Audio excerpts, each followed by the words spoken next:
Poso untuk bagaimana upaya-upaya. Kami juga sudah memintakan kepada Jaksa Agung agar kiranya mungkin proses pengaruhi situasi peradilan. Kami tentu mengharapkan di tempat yang bisa nanti tidak. Maksudnya apa nih Pak?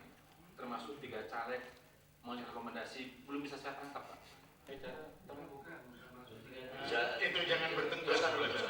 Jadi maksud kami, ya, tolong lebih bisa diuraikan sedikit Pak kalimatnya. Baik, terima kasih. Nanti aja Pak. Ya, kita aja poinnya Pak. Terima kasih. Assalamualaikum warahmatullahi wabarakatuh. Kalau Madura itu Lora. Lora itu anaknya Kiai.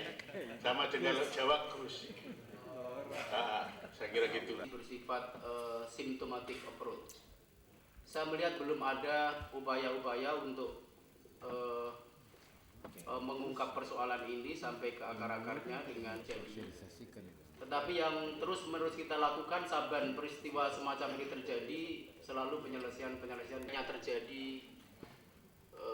konflik antara TNI dan Polri secara fisik dan kaitannya dengan kurangnya sosialisasi setelah kewenangan-kewenangan yang kemudian dimiliki oleh Polri yang boleh dikatakan cukup besar dalam persoalan macam peraturan perundang-undangan yang mengakibatkan terjadinya perubahan pola hubungan antara TNI dan Polri ini yang kurang dilakukan. Mohon untuk dapat ditanggapi. Yang kedua, saya bertolak dari dengan TKI atau TKW, judulnya Terminal 3 Soekarno-Hatta masih menjadi momok bagi semacam pengetahuan umum betapa kepulangan TKI-TKI ke Tanah Kara, PJTKI, Depnaker, dan Inkopol. Nah, saya ingin mendapatkan penjelasan-penjelasan mengenai kekurang efek. Ya, kami belum berani karena masih ada uji tes DNA itu terhadap yang telah dilakukan oleh kami sebagai penyidik terhadap tersangka Alex Manuputi sudah kami lakukan, kemudian tentu proses lebih lanjut di sidang pengadilan, dan akhirnya dalam proses-proses peradilan yang bersangkutan bebas demi hukum. Itu persoalan yang dihadapi kita. Jadi kami tidak ada upaya lain karena bebasnya demi hukum yang bersangkutan itu. Dengan bebas demi hukum tidak ada lagi upaya hukum yang dapat kami lakukan terhadap yang bersangkutan. Ini masalah hukum yang kami hadapi. Sehingga kalau tadi ada saran untuk dicekal dan sebagainya, ya kami harus ada punya dasar untuk melakukan itu. Kalau kami melakukan tindakan seperti itu, katakanlah kesulitan bagi kami. Tentu kalau kami lakukan tanpa dasar hukum, ya pelanggaran hukum yang kami lakukan. Oleh karena itu upaya-upaya lebih lanjut adalah kami terus memantau kerjasama dengan Deplu dan perwakilan yang ada di sana. Kalau yang bersangkutan menyampaikan tindakan-tindakan pelanggaran hukum, permusuhan terhadap negara kita sendiri, kami tentu akan melakukan kerjasama untuk berikutnya yang bersangkutan mana kembali ke Indonesia, kita akan minta pertanggungjawab hukum. Atau kalau yang bersangkutan memang sama sekali, ada langkah-langkah berikutnya adalah kewarganegaraannya. Bisa saja paspornya akan dicabut atau dibatalkan. Itu langkah-langkah hukum berikutnya terhadap yang bersangkutan.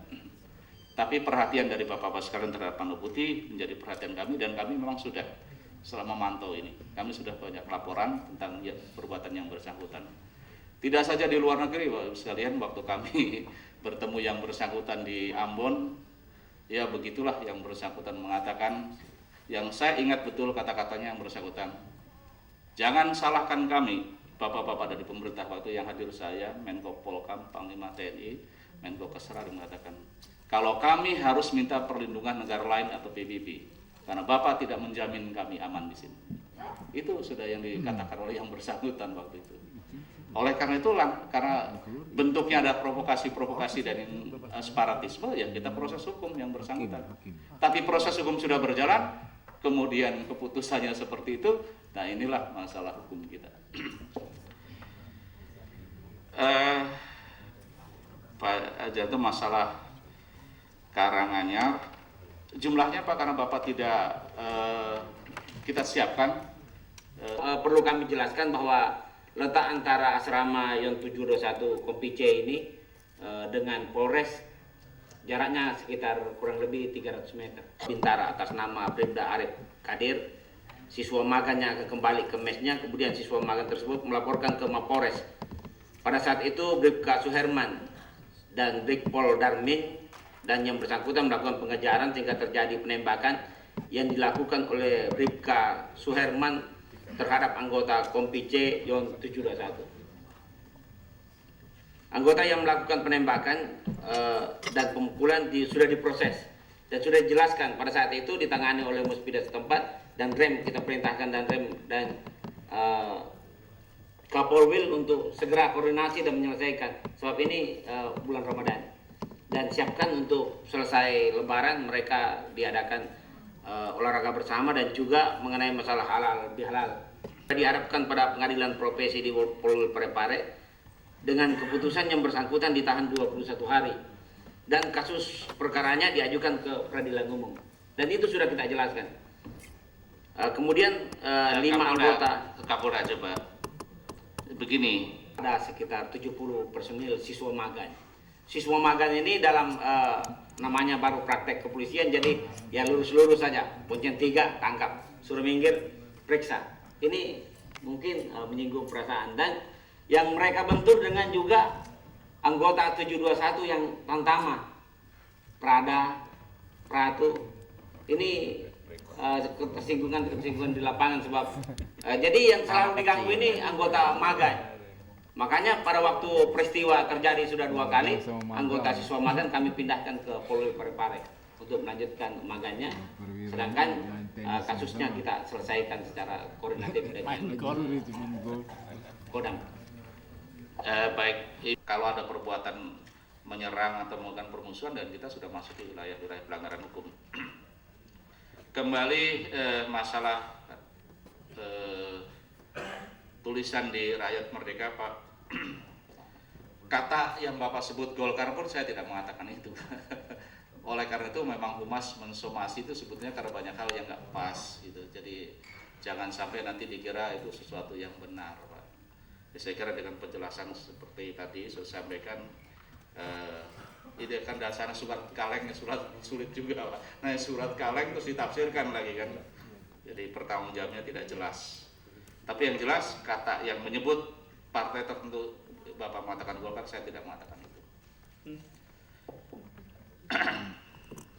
Kemudian kasus Jatim, saya sudah banyak disinggung, Pak. Ya, kita semua atensi. Setiap kali proporsional saja. Segala keikhlasan dan kejujuran. Selanjutnya agar saudara mengikuti dan menirukan kata-kata saya dengan firman. Demi Allah saya bersumpah. Demi Allah saya bersumpah Bahwa saya akan memenuhi kewajiban saya selaku Bupati Karanganyar, Wakil Bupati Karanganyar, dengan sebaik-baiknya, sejujur-jujurnya, dan seadil-adilnya, bahwa saya akan selalu taat dalam mengamalkan dan mempertahankan Pancasila sebagai dasar negara, dan bahwa saya akan menegakkan kehidupan demokrasi dan undang-undang dasar segala perundang-undangan. Pak.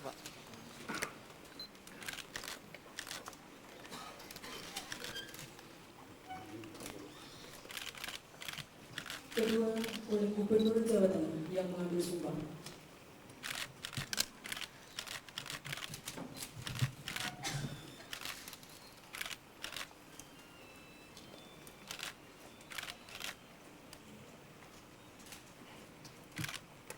Selanjutnya oleh Rohani Mamun.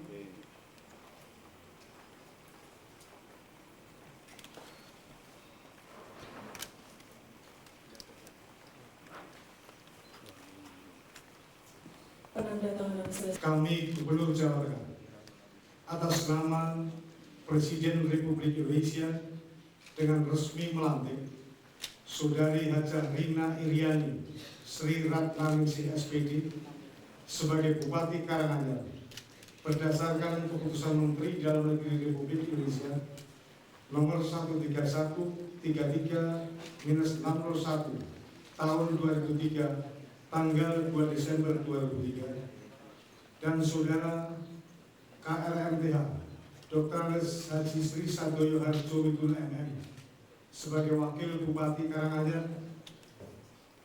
Kami percaya bahwa saudara akan melaksanakan tugas dengan sebaik-baiknya sesuai dengan tanggung jawab yang diberikan.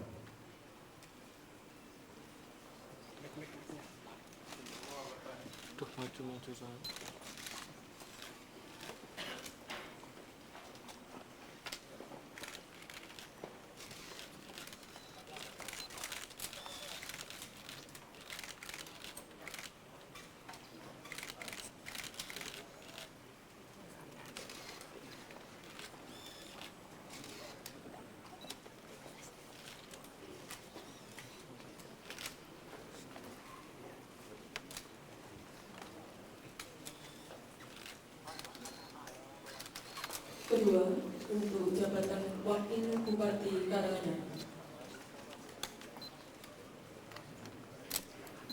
Pak, nutup Pak.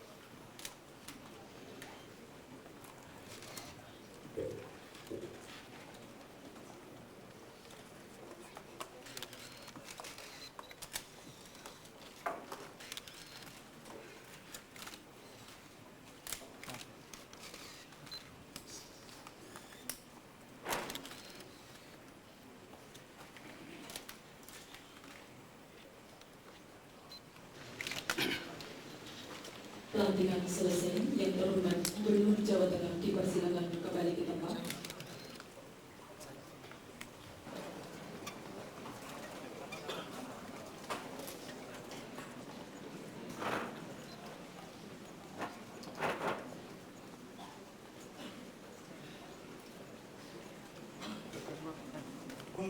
Warahmatullahi wabarakatuh. Salam sejahtera untuk kita sekalian. Yang terhormat rekan-rekan anggota Muspida dan Ketua Pengadilan Tinggi Provinsi Jawa Tengah atau yang mewakili. Yang kami hormati Kepala Badan Koordinasi Pembangunan.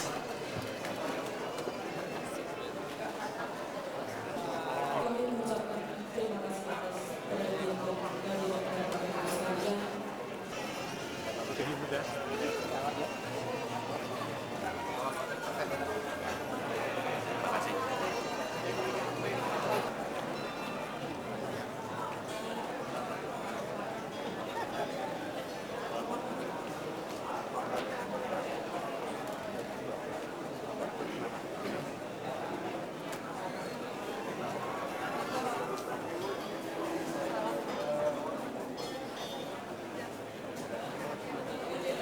Bank syariah. Nah, dan kata mereka kalau dibilang itu misalnya pinjam beli mobil, mereka sistem jual beli dilakukannya. Kalau harga mobil misalnya Quran katakan wahallallahu bai'ah dan seterusnya. Saya kira hanya itu. Kita teruskan kepada Bapak. Ya. Kembali kepada apa yang sudah diputuskan. Kita tidak membuat keputusan baru, tetap keputusan itu. Semua keputusan tadi sini disebutkan adalah, jadi oleh karena itu jangan kita mengatakan bunga bank atau malah seperti bank konvensional. Kalau sampai kita membuat keputusan bunga bank haram, bagaimana yang rumahnya disewa oleh bank, bagaimana yang berhubungan dengan produk-produk bank yang lain. Jadi bukan pada bank, pada bunga bank juga didasarkan pada perhitungan bunga. Jadi saya kira itu yang tidak didasarkan pada perhitungan bunga itu bank atau bank konvensional. Sementara kita tidak usah menyebut itu. Bank konvensional kerjasama.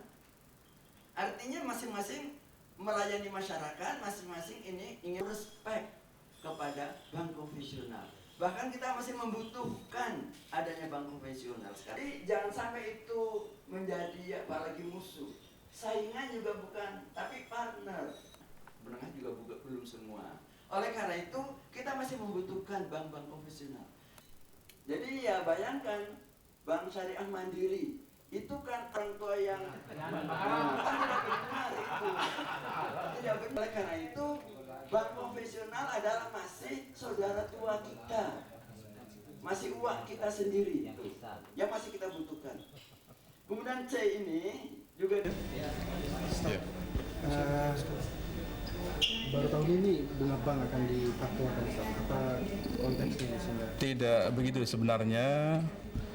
Pengharaman bunga bank itu sudah dilakukan oleh MUI atau bunga yang non bank juga ya, bunga itu interest ya, itu sejak tahun 90 pada waktu Lokakarya Majelis Ulama Indonesia tentang bunga bank dan perbankan di Cisarua waktu itu.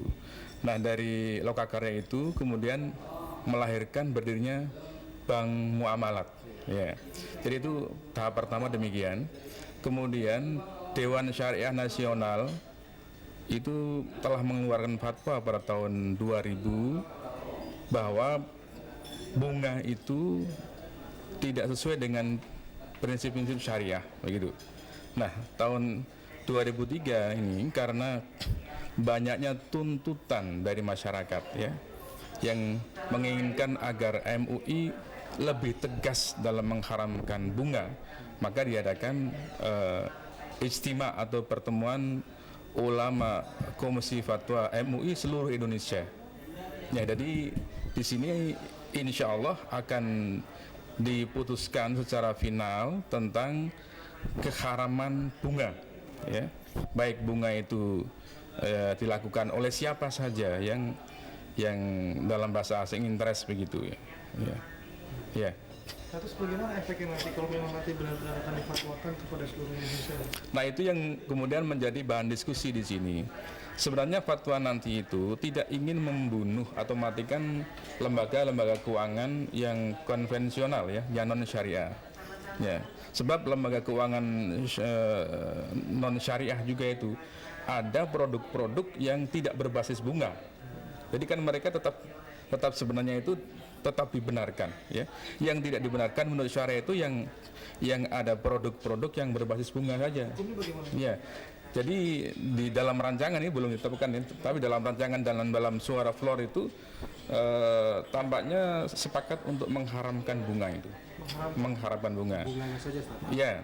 Jadi nanti segala transaksi yang berbasis bunga ya itu akan menjadi sesuatu yang dilarang menurut syariat Islam itu berdasarkan kesepakatan dalam ijtima ulama ini. Tapi jika memang masih ada yang hal seperti itu nanti walaupun sudah difatwakan. Nah begini, ada poin lagi yaitu bagaimana dengan daerah-daerah atau tempat-tempat di mana tidak ada lembaga keuangan syariah gitu kan.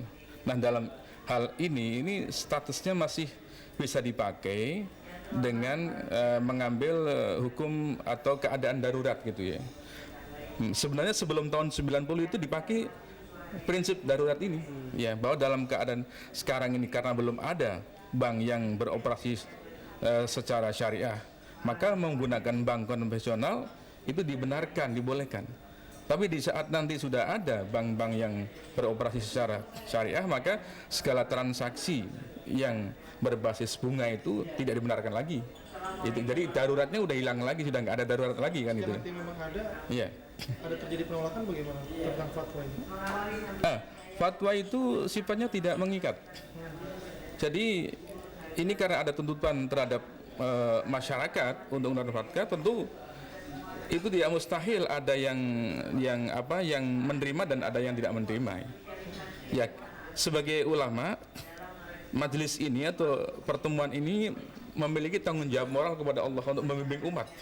Nanti umat mau menerima atau tidak menerima itu urusan lain. Nah, gitu, ya. Jadi tidak ada ketakutan seperti itu. Ya. Tidak ada. Jadi ini semata-mata adalah tanggung jawab ulama kepada Allah dalam bagaimana dalam membimbing umat itu. Itu tanggungnya seperti itu. Ya, jadi terlepas apakah mereka menerima atau lain, tapi harus diakui bahwa pertemuan ini khususnya dalam memfatwakan keharaman bunga itu justru datang dari tuntutan masyarakat, begitu. Ya, itu yang perlu barangkali dipahami. Jadi ini tidak berdiri sendiri. Ya, tuntutan dari masyarakat sudah demikian banyak, ya, sehingga Majelis Ulama memprakarsai pertemuan ulama Komisi Fatwa seluruh MUI di Indonesia. Ya. Ya.